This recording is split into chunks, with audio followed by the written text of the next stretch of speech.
কিরে মুন্না এতবার ইনভাইট দিচ্ছে কেন? যায় দেখি তোর গ্রুপে। আরে মুন্না এতবার ইনভাইট দিচ্ছ কেন, কিছু বলবা? আরে শফিক ভাই, তোমার সাথে না একটা পিচ্ছি দেখা করার জন্য অনেক কান্নাকাটি করতেছে। আরে মুন্না তুমি তো জানোই সেদিনকে একটা পোলা আমার সাথে ফ্রেন্ড হয়ে আমাকে গালাগালি করছিল। আরে না শফিক ভাই, ওই পিচ্ছিটা না অনেক ভালো, আপনি যা বলবেন আপনার সব কথা শুনবো, আর ওই আপনার সত্যিকারই ফ্যান। আচ্ছা মুন্না ঠিক আছে, তুমি ওকে গ্রুপে আনো আর আমি ওকে একটু টেস্ট করে দেখবো, দেখি ও আমার কেমন ফ্যান। ও ভাই টপিক ভাইয়া বিগ ফ্যান আপনার সব ভিডিও দেখি টপিক ভাইয়া। প্লিজ টপিক ভাইয়া তুমি আমার ফ্রেন্ড লিস্টে অ্যাকসেপ্ট করো।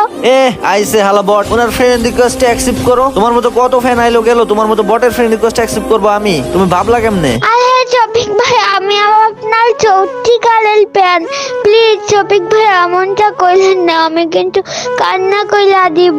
আরে ভাই তুমি তো সত্যি কান্না করে দিছো। আরে ভাই কান্না করো না, আমি যদি দেখতেছিলাম তুমি আমার সত্যিকারের ফ্যান কিনা। গাইস আমি কোনো ভিডিওতে মায়ের কসম দেই না, মায়ের কসম ছাড়া এই ভিডিওতে একটা লাইক এন্ড চ্যানেলটা সাবস্ক্রাইব করে দিও।